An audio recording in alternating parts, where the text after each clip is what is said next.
प्रभु वो देखिए, क्या ऐतराज है सरकार को कि अगर पहलगाम के ऊपर एक बैठक हो जाए, सर्वदलीय बैठक बुलाई जाए? ये भाव क्यों है मन में कि जिनसे मिल लिया वो कुछ नहीं है, हमसे मिलो तो जाने। क्यों भाई, बुलपवन खेला से क्यों नहीं मिला ये बताओ। जो ये अभी मुलाकात हो रही है उसको एक सर्वदलीय बैठक जिसपे एक विधिवत चर्चा होगी उससे कंपेयर नहीं किया जा सकता। आपके भाव में चिढ़ दिख रही है। बोले घूम आए, एक बड़े नेता ने कहा विपक्ष के, घूम आए, मौज मस्ती कराए, पर्यटन कराए। ये मालिश कराने गए थे ये लोग, ये मालिश कराने गए थे बैंकॉक में कि कैसीनो खेलने गए थे? अरे मनीष गुप्ता, ये कैसा मानसिकता हो गई है कि जिस तरीके से मुन्ना खान ने कहा है कि प्रधानमंत्री आतंकवादियों को बुलवाते हैं और कांड करवाते हैं, मुझे लगता है दिल्ली पुलिस को सुओ मोटो नोटिस लेना चाहिए। सारे बीजेपी के नेता आतंकवादी हैं, जवानों को हत्या कर दी, सारे आतंकवादी बीजेपी में। आप कह रहे हो कि पूरे भाजपा आतंकवादी है? आप आरोप लगा रहे हो कि प्रधानमंत्री आतंकवादी को बुलाते हैं, फिर भारत में भरनाट करा देते। और अभी मान लीजिए कांग्रेस के राष्ट्रीय अध्यक्ष को नोटिस देके भाजपा ये पूछे कि आइए जरा अदालत में सिद्ध करके बताइए, तो क्या करोगे? फिर आप लोग जंतर मंतर पे इकट्ठे हो जाओगे कि भैया भैया भैया भैया हमको मारा जा रहा है, हमको डराया जा रहा है, हमको सटकाया जा रहा है, हमको धमकाया जा रहा है, हम कमजोर हैं, हम विपक्षी हैं। या तो फिर भगत सिंह बन जाओ, बोले हाँ हमने बोला है, हम भुगतेंगे। फिर विक्टिम कार्ड नहीं खेलना कि देख लो ए गुड्डू, ए पप्पू, ए चुन्नू, देखो हमें मार रहे। हेलो नमस्कार, जय हिंद, वंदे मातरम और मेरे सभी भाई बहनों को जय श्री राम दोस्तों। एंड आप देख रहे हैं कृष्णा डिबेट तड़का। और आज की डिबेट होने वाली है वरिष्ठ पत्रकार अमिताभ अग्निहोत्री एंड कांग्रेस पार्टी के प्रवक्ता मुन्ना खान के बीच। दोस्तों, ऑपरेशन सिंदूर को लेकर दुनिया भर में गए भारत के ऑल पार्टी डेलीगेशन को लेकर डिबेट है। तो दोस्तों, वीडियो बहुत मजेदार होने वाली है, एंड तक जरूर देखना। एंड हाँ दोस्तों, आपसे एक छोटा सा अनुरोध है, अगर आप चैनल पर पहली बार आए हैं या चैनल को अभी तक सब्सक्राइब नहीं किया है तो चैनल को सब्सक्राइब जरूर से कीजिएगा।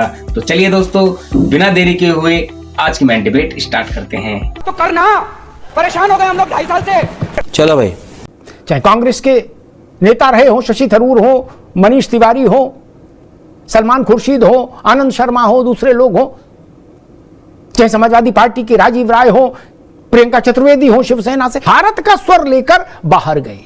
अब सवाल ये उठ रहा है कि प्रधानमंत्री इतनी आत्मीयता से हमारे नेताओं से क्यों मिल रहे हैं? अब विपक्ष का प्रश्न ये है, ना मिले तो सवाल, तो तोहमत ये कि मोदी मिलना नहीं चाहते, और मिल रहे हैं तो तोहमत ये कि इतनी मोहब्बत से क्यों मिल रहे हो, हमारे लोगों पर डोरे डालोगे। ये माजरा क्या है? कोई राज है भाई? मुन्ना खान साहब जी, कांग्रेस प्रायः यह आरोप लगाती थी कि प्रधानमंत्री नरेंद्र मोदी विपक्ष के लोगों से मिलते नहीं, वो विपक्ष की अहमियत को स्वीकार नहीं करते। कांग्रेस के कुछ नेता तो कहते थे ये निरंकुशता है, ये तानाशाही है। अब जब मोदी जी इतने अच्छे से मिल रहे, इतने प्यार से मिल रहे आपके ही नेताओं से, क्या थरूर, क्या सलमान खुर्शीद, क्या गुलाम नबी आजाद, क्या आनंद शर्मा, तो भी आप लोगों को नाराजगी है। बवासीर एक आम समस्या है। जिस तरीके से आज जो विदेश मंत्री है, इनके फादर के नेतृत्व में कारगिल की बैठक हुई थी, समीक्षा हुई थी। क्या ऐतराज है सरकार को कि अगर पहलगाम के ऊपर एक बैठक हो जाए, सर्वदलीय बैठक बुलाई जाए? युद्ध रोकने प्रधानमंत्री के बजाय इनके फूफा डोनाल्ड ट्रंप युद्ध रुकवाते, क्या ऐसा कारण, क्या वजह थी? जब हम पाकिस्तान के लाहौर जीत रहे थे, मुन्ना भाई आप रुकना होगा, आप रुकना होगा। फूफा ठीक है मुन्ना भाई, आप रुकना होगा, सवाल है, आप रुकना होगा। अब तू गया बेटा, अब तू गया देख। फूफा और मौसा तो पता नहीं कौन किसका है, वो तो विषय अलग है। लेकिन मैं एक बात नहीं समझ पा रहा कि जयराम रमेश से चर्चा हो तभी चर्चा मानी जाएगी, थरूर से चर्चा नहीं मानी जाएगी। थरूर छोटे नेता हैं। ये भाव क्यों है मन में कि जिनसे मिल लिया वो कुछ नहीं है, हमसे मिलो तो जाने। क्यों भाई, आप ज्यादा बड़े हैं या आपको लोगों को ज्यादा, जो उनसे नहीं मिले उनको ज्यादा समझ है, जिनसे मिले ये नासमझ है? ये लड़के हैं क्या? गजब भाव बनाया जा रहा है। सलमान खुर्शीद हो, आनंद शर्मा हो, शशि थरूर हो, गुलाम नबी हो, इनको समझ कम है क्या? बुलपवन खेला से क्यों नहीं मिले ये बताओ। मैं देख रहा हूं कांग्रेस की नाराजगी इसी तर्क के आधार पर है। अन्यथा जिन लोगों से प्रधानमंत्री जिस ढंग से मिले हैं, ये सर्वदलीय ही लोग हैं, सर्वदलीय, सारे दल के लोग हैं। सर्वदलीय का मतलब सारे दल के लोग हो, ये सारे दल के ही लोग हैं। ये बड़ी अच्छी बात कही आप।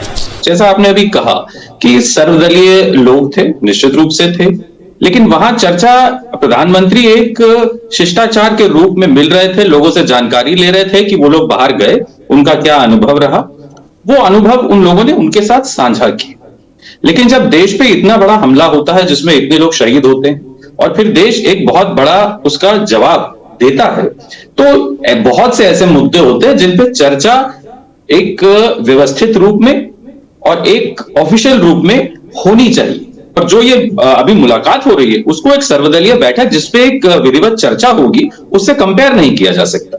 दोनों का अपना महत्व है। नहीं कंपेयर नहीं किया, लेकिन ये पीड़ा भी साफ झलकती है कि उनसे तो मिल लिए, अब हमसे कब मिलोगे। ये भाव भी ठीक नहीं।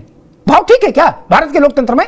आपसे मिले तभी माना जाएगा देश से मिले। नहीं एक मिनट, आपसे मिले तभी माना जाएगा देश से मिले, अन्यथा नहीं माना जाएगा। ये भाव ठीक नहीं ना, ये भाषा ठीक नहीं कि उनसे तो मिल लिए हमसे। ये तो मोहल्ले टोले में लोग ईर्ष्या में कहते हैं, तंज करते हैं।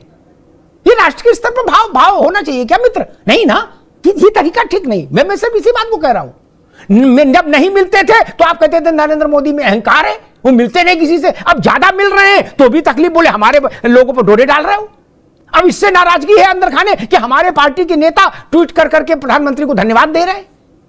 मुझे पता है नाराजगी है आशीष भाई, ये क्या करिएगा? नरेंद्र मोदी की यही शैली है, कौतुक भारी, चौंकाने वाली। कांग्रेस जैसी बड़ी बड़ी पार्टी नहीं समझ पाई, उसने थरूर को भाजपा का प्रवक्ता बता दिया। तो अब क्या करेंगे थरूर का कांग्रेस वाले? क्या करेंगे? आप थरूर को हटाइए तो आपकी थूथू और थरूर के लिए आसानी हो जाएगी। तब क्या करोगे? क्या रे भिकमंगिया? लोकतंत्र का सबसे अच्छा स्वरूप मालूम क्या होता है आशीष भाई? मुझे याद है, मैं एक पत्रकार के नाते वो घटनाएं कवर कर रहा था। नरसिंह राव जी के समय वाजपेयी जी गए इंडियन डेलीगेशन को लीड करते हुए यूएन, उसमें सलमान खुर्शीद भी थे मेंबर। जब वाजपेयी जी लौटे एयरपोर्ट पर तो भाजपा के सारे राष्ट्रीय स्तर के नेता एयरपोर्ट पर माला लेके वाजपेयी जी का स्वागत करने आए थे। क्या समझ रहे ना? थरूर के साथ कांग्रेस ने क्या किया, मनीष गुप्ता के साथ, मनीष तिवारी के साथ क्या किया, सलमान खुर्शीद के साथ क्या किया। और सलमान खुर्शीद को एयरपोर्ट पर वाजपेयी जी ने ऐसे चिपटा के कंधे पर उनके हाथ मारा था। वो फोटो आज तक मुझे याद है। आप लोगों ने क्यों नहीं ऐसा उदारता दिखाई? आपके भाव में चिढ़ दिख रही है। बोले घूम आए, एक बड़े नेता ने कहा विपक्ष के, घूम आए, मौज मस्ती कराए, पर्यटन कराए। ये मालिश कराने गए थे ये लोग, ये मालिश कराने गए थे बैंकॉक में कि कैसीनो खेलने गए थे? क्या भाव है आप लोगों का भाई? ये तो सोचो मित्र, अपने हृदय पे हाथ रख के देखो, क्या ऐसा भाव ठीक है? ये आवारागर्दी के लिए नहीं गए थे लोग मित्र। किस भाषा का इस्तेमाल हो रहा है? ये देश के काम के लिए गए थे देश के लोग। अब ये कांग्रेस जाने कि थरूर साहब उनके गले में अटक गए हैं कि नहीं। मुन्ना खान साहब, आपकी पार्टी के जो बड़े नेता, प्रभावशाली नेता और खासतौर पर विदेशी मामलों के जानकार माने जाने वाले जो नेता हैं तमाम, चाहे आनंद शर्मा हो, चाहे मनीष तिवारी हो, चाहे थरूर हो, चाहे सलमान खुर्शीद हो, ये चारों लोग विदेशी मामलों के जानकार माने जाते हैं। ठीक, इनकी अपनी अपनी भूमिका रही है, विदेश मंत्रालय में भी रहे हैं। थरूर साहब तो यूएनओ में रहे। कांग्रेस के अध्यक्ष ने या कांग्रेस के किसी शीर्षस्थ नेता ने अपने इन प्रतिभाशाली नेताओं के सम्मान में कोई दो बात तक नहीं कही अभी तक। क्या कि कांग्रेस को गर्व है अपने इन नेताओं पर, इन्होंने जाकर विश्व भर में भारत के पक्ष को मुखरता के साथ रखा? कुछ नहीं। इतनी कंजूसी क्यों या इतनी चिढ़ क्यों? ये तो कर सकते थे, इसमें तो कोई समस्या नहीं। बात तो सही है। जो प्रधानमंत्री कहते हैं वो वाकई देश के कोई भी नेता नहीं कहेगा, क्योंकि इतिहास में पहली बार देश में इतना झूठा प्रधानमंत्री आया जो झूठ बोलने में मास्टर है, जिसे शर्म नाम की चीज नहीं है। जनता से झूठ, युवा से झूठ, किसान से झूठ, महिलाओं से झूठ, व्यापारियों से झूठ, बॉर्डर सुरक्षा पे झूठ, आतंकवादी भेजने में झूठ। आप बताइए आज तक किसी भी सवाल का 11 साल लगातार। मेरा प्रश्न सिर्फ एक मिनट मुन्ना खान भाई, एक मिनट मेरा प्रश्न सिर्फ इतना है, एक मिनट रुकिए, कांग्रेस को इन प्रतिनिधि मंडलों के काम पर गर्व हुआ या दुख हुआ? सिर्फ ये बता दीजिए, बाकी बातें छोड़ दीजिए। आज मैं तो कह तो रहा हूं अमिताभ जी, गर्व होने की, दुख होने की बात नहीं है। 129 बार 70 देशों का भ्रमण देश के प्रधानमंत्री करते। अरे मैं प्रतिनिधिमंडलों की पूछ रहा हूं मेरे भाई, मैं क्या पूछ रहा हूं, क्या जवाब दे रहे हो? आप सुन तो ले, मैं जवाब वही पा रहा हूं, आपके पास आ रहा हूं। और जब युद्ध के दौरान हमारे पड़ोसी देश, चाहे बांग्लादेश हो, श्रीलंका हो, भूटान हो, नेपाल हो, चाइना हो, किसी ने सहयोग दिया क्या? मीठा मीठा गप गप करवा तू ये नहीं चलेगा, आपको जवाब देना होगा। 129 बिल्कुल ठीक है, अभी रुकना होगा। मेरा प्रश्न था, ठीक है, अभी रुकना होगा मुन्ना भाई, मानी चाहिए इन बातों पे। नहीं, आप वहां नहीं आएंगे जहां मैं लाना चाहता हूं। मेरा प्रश्न था, उसका उत्तर मुन्ना खान साहब ने देना ठीक नहीं समझा, वो दूसरी बात चले गए। मैं अपने प्रश्न को फिर दोहरा दूं ताकि जनता के पास प्रश्न ठीक से रहे कि मैंने पूछा था क्या कांग्रेस को देश के इन प्रतिनिधि मंडलों की भूमिका पर गर्व है या नहीं। कांग्रेस ये तक कहने को तैयार नहीं कि हां हमको भारत के इन प्रतिनिधि मंडलों के सदस्यों के काम पर गर्व है। मनीष गुप्ता, ये कैसा मानसिकता हो गई है? इसमें भी कोई नुकसान था क्या? ये कहने में कि हमको गर्व है, उसमें कनीमुझी है, उसमें थरूर है, उसमें डीएमके के हैं, एआईडीएमके के लोग हैं, ऑल पार्टी प्रतिनिधि मंडल है वो। मनीष गुप्ता क्या बोलेंगे, बीजेपी के दलाल हैं। गजब बात है, उसकी तारीफ करना तक मुश्किल है, करे हमें गर्व नहीं है उसके लिए। दरअसल मोदी विरोध में देश विरोध पर उतर आए हैं कांग्रेस और उसके सहयोगी दल। एक बात रत्नाकर जी की मैं दोबारा कहना चाहता हूं, मैंने उस वक्त भी हैंड रेज किया था कि जिस तरीके से मुन्ना खान ने कहा है कि प्रधानमंत्री आतंकवादियों को बुलवाते हैं और कांड करवाते हैं, मुझे लगता है दिल्ली पुलिस को सुओ मोटो नोटिस लेना चाहिए। खैर, अब मैं आता हूं असली मुद्दे पर। देखिए, मुद्दा यह है कि वापस Congress is lacking the track, वो ट्रैक नहीं पकड़ पा रही है। अभी मैं एक आर्टिकल पढ़ रहा था, 11 साल का मोदी जी का जो शासन रहा है उसकी क्या उपलब्धियां रही, उसमें चर्चा थी। मजे की बात है, सबने अपनी अपनी बातें कही, लेकिन कांग्रेस इन 11 सालों में एक भी ऐसा मुद्दा नहीं उठा पाई। नहीं, आप दलाली करते हो भारतीय जनता पार्टी की, बीजेपी की दलाली करते हो। आप तब जवाब दो ना, आतंकवादी कहां से आए, आपको जवाब देना होगा ना।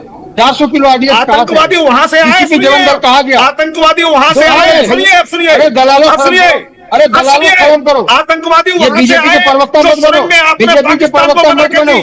उस पैसे से बनी जो कांग्रेस ने पैसे पाकिस्तान को दिए, उस कांग्रेस के पैसे से बनी। पाकिस्तान आतंकवाद का समर्थन करता रहा, जिसकी वजह से ये हाल हुआ है। कांग्रेस आतंकवाद के साथ खड़ी है, कांग्रेस पाकिस्तान के साथ खड़ी है। अगर कांग्रेस ने प्रोटेक्शन किया तभी आतंकवादी बचे हुए हैं। आखिर आतंकवादियों की चिंता कांग्रेस को क्यों है? क्या कांग्रेस ने उन्हें अपने मुख्यालय में छुपा लिया है क्या? क्या उनको आतंकवादियों को कांग्रेस ने अपने मुख्यालय में छुपा लिया है क्या? अरे सच्चाई यही है, आतंकवादियों की मददगार है कांग्रेस पार्टी, आतंकवादियों की मददगार है कांग्रेस पार्टी। आतंकवादियों को छुपा लिया है क्या आपने? क्या आपने आतंकवादियों को छुपा लिया है क्या? अरे सच्चाई ये है, छुपाइए, बोलिए मैं, आपकी आंखें झुकनी चाहिए, क्यों छुपा के भाग जाओ यहाँ से? छुपाकर भाग जाओ, शर्म आनी चाहिए। अरे शर्म ये आनी चाहिए, शर्म ये आनी चाहिए कि आतंकवादियों के मददगार है। छुपाकर पूछते हो या कहाँ गए आतंकवादी? छुपाकर पूछते हो कहाँ छुपाया है? बताओ, कांग्रेस ने आतंकवादियों को कहाँ छुपा दिया? कांग्रेस ने आतंकवादियों कहाँ छुपाया है? इटली भेजा है मामा जी के घर, मामा के घर इटली भेजा है क्या? ये नेशनल हेराल्ड में छुपाया है, इटली भेजा है। जवानों की हत्या, अरे आतंकवादियों को इटली छुपाया है, इटली का पासपोर्ट दिया है क्या? ये मामा के घर छुपाया है, बदतमीज के घर भेजा है, चुनाव जीतने के लिए क्या? ये राजीव गांधी फाउंडेशन में भेजा है। जवानों की हत्या करवा दी, जवानों की हत्या कर दी, सारे आतंकवादी बीजेपी में, सारे आतंकवादी बीजेपी में, सारे आतंकवादी बीजेपी में, सारे आतंकवादी के साथ एमओयू करने वाले के सारे नेता बीजेपी में, सारे बीजेपी के नेता आतंकवादी। मैं आगे चलूं, दोनों को रोककर। ऐसी बात नहीं कहनी चाहिए जिसको आप ओन नहीं कर सके। आशीष चतुर्वेदी, आपके पास आ रहा हूं। कांग्रेस के हमारे मित्र मुन्ना खान कह रहे हैं कि भाजपा के सारे नेता आतंकवादी हैं। क्या कांग्रेस इस चीज को ओन कर सकती है, लिख के अपने लेटर पर साइन करके दे सकती है और उसके बाद के कॉन्सिक्वेंसेस झेल सकती है क्या? फिर वो रोना शुरू हो जाएगा, विक्टिम कार्ड। हाँ बोले देखो हम विपक्ष में तो हमें लठियाया जा रहा है। आप कह रहे हो कि पूरे भाजपा आतंकवादी है। आप आरोप लगा रहे हो कि प्रधानमंत्री आतंकवादियों को बुलाते हैं, फिर भारत में हिंसा वारदात करा देते। ऐसा कौन कह सकता है भाई मेरे? और अभी मान लीजिए कांग्रेस के राष्ट्रीय अध्यक्ष को नोटिस देके भाजपा ये पूछे कि आइए जरा अदालत में सिद्ध करके बताइए, तो क्या करोगे? फिर आप लोग जंतर मंतर पे इकट्ठे हो जाओगे कि भैया भैया भैया भैया हमको मारा जा रहा है, हमको डराया जा रहा है, हमको सटकाया जा रहा है, हमको धमकाया जा रहा है, हम कमजोर हैं, हम विपक्षी हैं। नहीं तो आप विक्टिम कार्ड लेके आ जाएंगे आशीष जी, इंडिया गठबंधन तुरंत। या तो फिर भगत सिंह बन जाओ, बोले हाँ हमने बोला है, हम भुगतेंगे। बसंती चोला पहन लो, बताओ भैया चतुर्वेदी जी, पहन लोगे बसंती चोला? फिर विक्टिम कार्ड नहीं खेलना तो हो जाएगा हल्लू घारा। नहीं, ये साहस है। आरोप कितना भी बड़ा लगाइए, मुझे कोई तकलीफ नहीं, रत्नाकर जाने। लेकिन मैं इतना जरूर कहूंगा कि जो आरोप आप लगा रहे हैं उसके कॉन्सिक्वेंसेस झेलने की रीढ़ की हड्डी में जान है कि नहीं। फिर विक्टिम कार्ड तो नहीं लाओगे कि देख लो ए गुड्डू, ए पप्पू, ए चुन्नू, देखो हमें मार रहे। आई होप डिबेट आपको जरूर पसंद आई होगी। और हाँ दोस्तों, वीडियो एंड तक देखने के लिए बहुत बहुत धन्यवाद। इस डिबेट के बारे में आपकी क्या राय है कमेंट करके जरूर से जाइएगा। आपसे फिर मुलाकात होगी एक और मजेदार और शानदार वीडियो के साथ। तब तक के लिए जय हिंद, जय भारत, जय श्री राम।